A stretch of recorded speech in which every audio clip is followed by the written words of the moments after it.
Je me suis dit que j'avais tout le temps envie de sexe. C'est comme si chaque seconde de ma vie, j'avais envie. C'est complètement fou de penser ça. Du coup, pendant des années, moi, j'avais un fantasme du viol après des viols et il y avait que ça qui m'excitait limite. Comment on peut fantasmer sur quelque chose qui nous traumatise et en même temps, c'est la seule chose qui nous procure de l'excitation sexuelle. Plusieurs fois, j'étais à deux doigts de m'interner. Haha, nymphomane, c'est rigolo et alors que c'est pas la plupart du temps, pas forcément au final.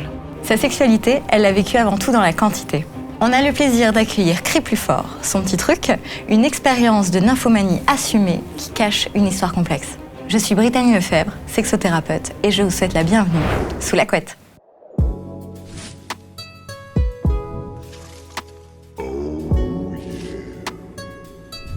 Bonjour. Ravie de t'avoir ici.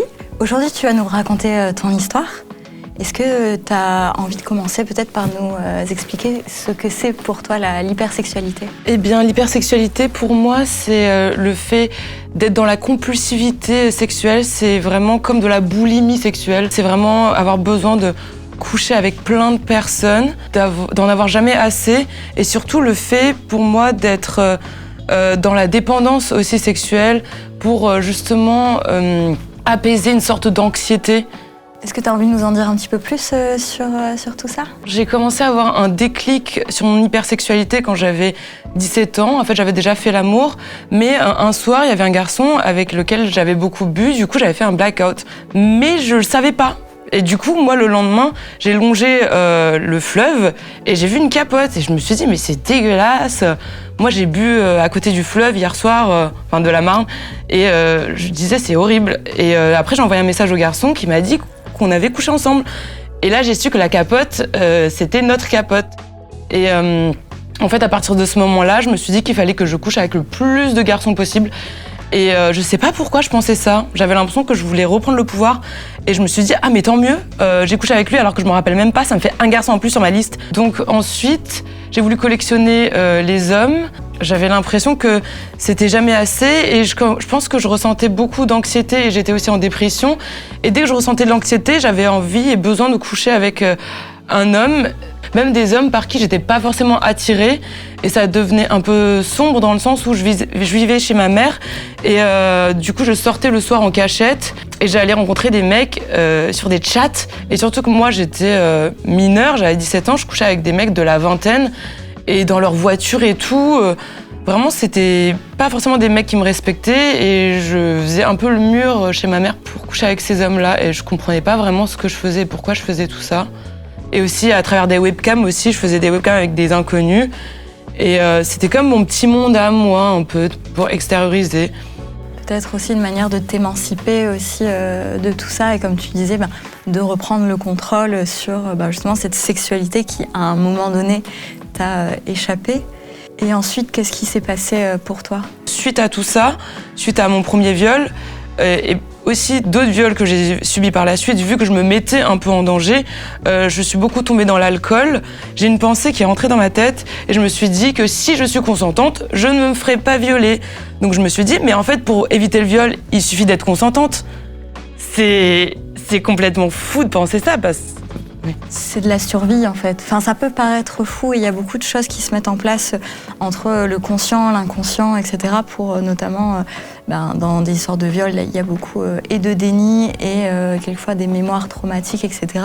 Mais en fait, c'est l'inconscient qui fait qui met en place des mécanismes de défense pour que la personne puisse survivre justement à des choses qui sont extrêmement graves ou en tout cas qui peuvent avoir de lourdes conséquences pour elle.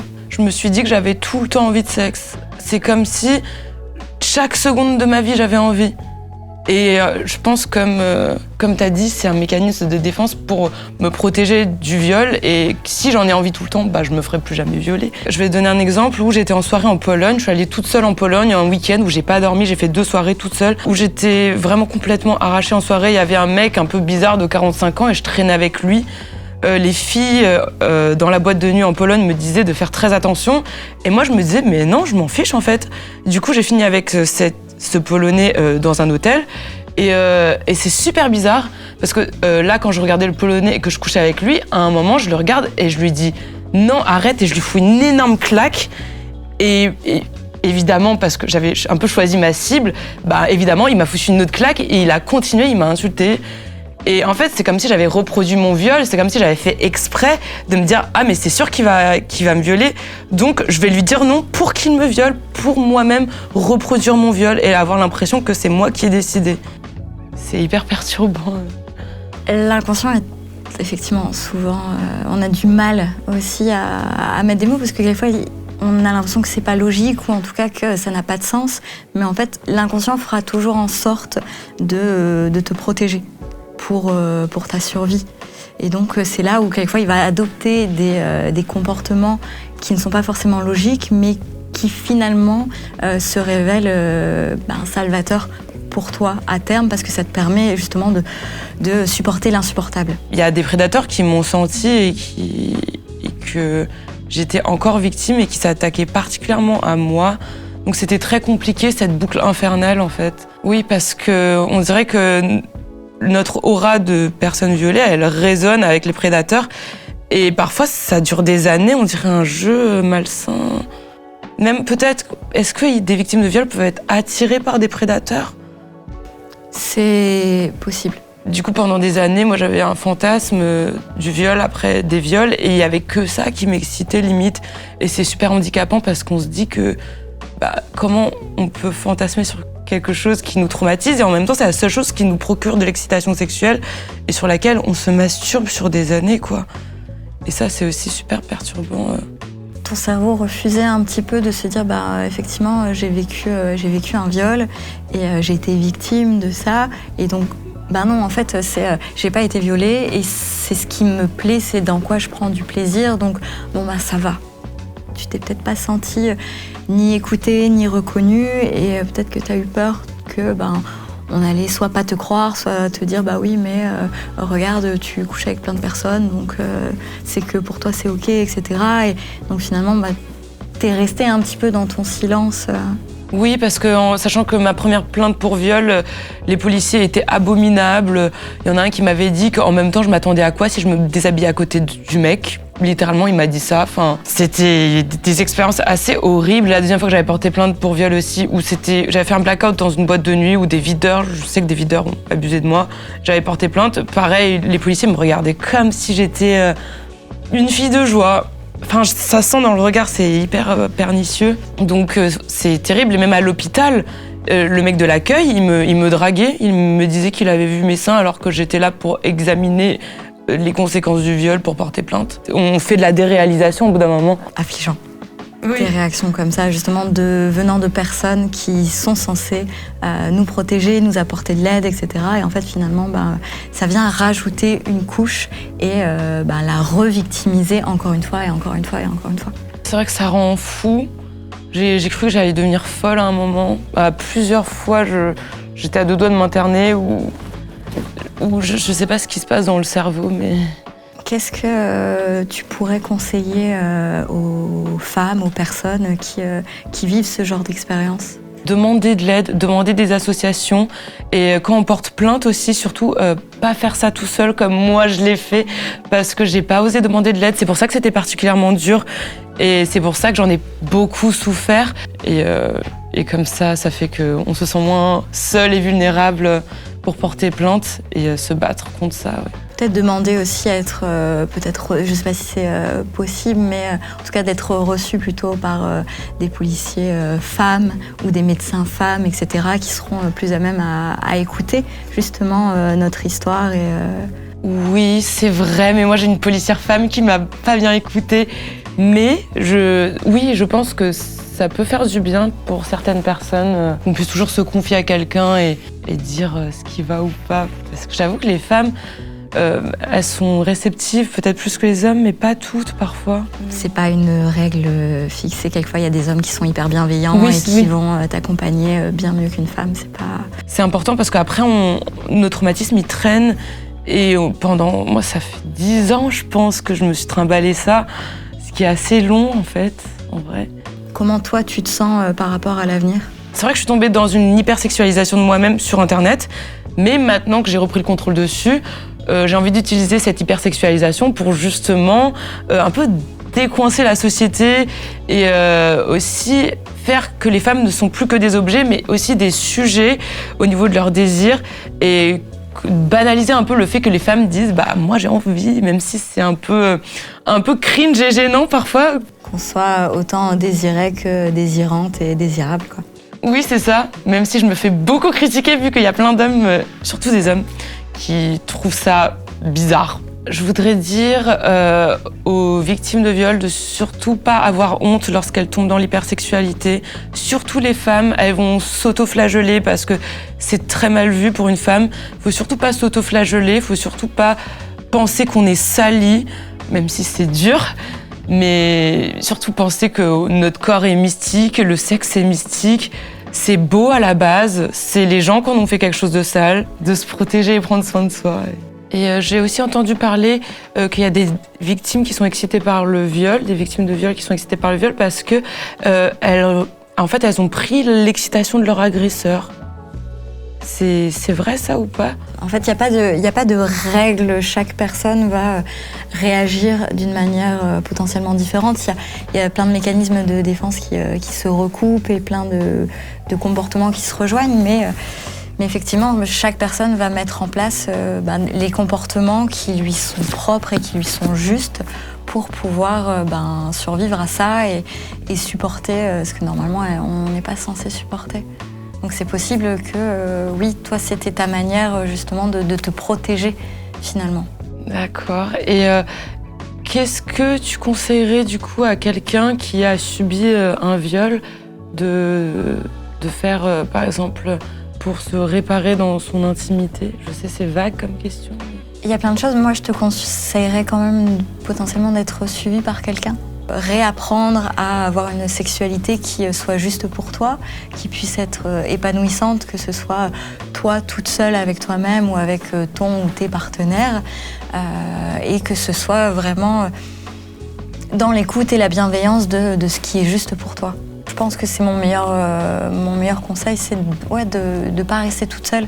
Encore une fois, de pouvoir déposer ce que tu as à déposer. Un événement, un bruit, un lieu, une odeur, et puis ça va ressurgir. Et là, c'est bien de pouvoir justement en parler à des personnes qui ont les épaules aussi pour t'accompagner. Oui, c'est vrai que les victimes de viol tombent beaucoup dans les drogues dissociatives aussi. L'alcool et le cannabis et plein de choses. Et moi, j'ai vraiment fait un peu la totale. Ça te coupe aussi de tes ressentis et de la réalité, et ça vient un peu anesthésier tout ce que tu peux vivre et te déconnecter aussi de la réalité, parce que la réalité, elle est trop dure, quoi. D'accord, merci. Et le BDSM, est-ce que ça aide les personnes qui ont vécu des traumatismes ou c'est plutôt s'enfoncer dedans? Ça peut être à double tranchant. Le BDSM peut aider dans plein de cas. Mais il faut que ce soit bien fait. Pas juste, on fait une séance où je te domine, ou alors où moi je suis dominante, etc. Et on le fait un peu n'importe comment au feeling. Là, non, parce que ça peut raviver justement et te replonger un peu dans ce truc de je me fais du mal, quoi. Alors que une séance de BDSM qui est vraiment faite dans les règles, on discute avant de ça c'est ok, ça je sais pas trop, mais je veux bien essayer, ou alors non, pour l'instant, ça je ne veux pas, ça c'est ma limite, etc. Avec un safe word pour si à un moment donné ça ne va pas, on arrête, et que la personne elle respecte ça. Faut que ce soit vraiment hyper carré en fait. Une séance de BDSM, ça se fait pas comme ça. D'accord. Si tu sens que c'est quelque chose que tu as envie d'explorer, tu peux l'explorer, mais faut le faire. Faut que ce soit sécure, vraiment. D'accord. Et est-ce que les personnes victimes de viol ont des tendances aussi à devenir travailleurs du sexe, tu penses? Ça peut. Comme je te disais tout à l'heure, un peu d'enchaîner aussi les partenaires, etc. En fait, il y a de nouveau ce truc de reprendre le contrôle sur sa sexualité et du coup, le moyen de gagner de l'argent et d'en faire son métier, c'est un moyen de contrôle aussi dedans. T'aimerais potentiellement devenir travailleuse du sexe ou... Je vends des contenus érotiques ou plus. mais je j'ai pas de rapport physique, donc c'est quand même assez différent que les travailleurs du sexe réels, je trouve. Est-ce qu'on peut être dans l'hypersexualité sans traumatisme? Est-ce que c'est quelque chose de sain? Il y a toujours une échelle d'intensité. Tout à l'heure, on parlait de tout ce qui est fétiche, etc. On a tous des petits fétiches, des trucs qui nous bottent vraiment, qui nous attirent, mais tout est qu'une question d'intensité. Tu peux être dans l'hypersexualité, mais comme tu disais tout à l'heure, en fait, l'hypersexualité, elle cache quelque chose et elle est là pour combler un manque ou combler quelque chose, un traumatisme. C'est un peu comme quand on est dans la dépendance affective. En fait, le trop, il est là pour combler un manque. Quand il y a trop ou quand il n'y a pas assez, c'est qu'en général, il y a un petit truc quand même à travailler, quoi. D'accord. Parce qu'il y a pas mal de personnes qui peuvent dire haha, nymphomane, c'est rigolo, et alors que c'est pas, la plupart du temps, pas forcément au final. Non, c'est pas du tout rigolo, et c'est vrai que il y a beaucoup d'hommes aussi qui insultent des femmes de nymphomanes en pensant que c'est juste pour les femmes, etc. Mais il y a des hommes aussi qui ont de l'hypersexualité, ce qui s'appelle de satyriasique. Mais c'est juste qu'on emploie beaucoup moins le mot, et que une femme qui aussi a une sexualité débordante, avérée et assumée, en fait, ça choque beaucoup plus de monde qu'un homme, c'est normal, quoi. Donc au final, les hommes, ils demandent beaucoup moins d'aide quand ils sont dans ce genre de situation? Je pense que oui, c'est possible. Si tu veux, je peux te donner mon numéro. Merci en tout cas pour ton témoignage. C'est hyper courageux, et je trouve ça, finalement, ce que tu en as fait, c'est magnifique d'avoir transformé cette expérience traumatique en un message hyper fort pour inspirer plein de personnes aussi. Et je pense qu'il y a beaucoup de femmes qui peuvent se retrouver dans ton histoire. Oui, donc merci. Merci pour ça.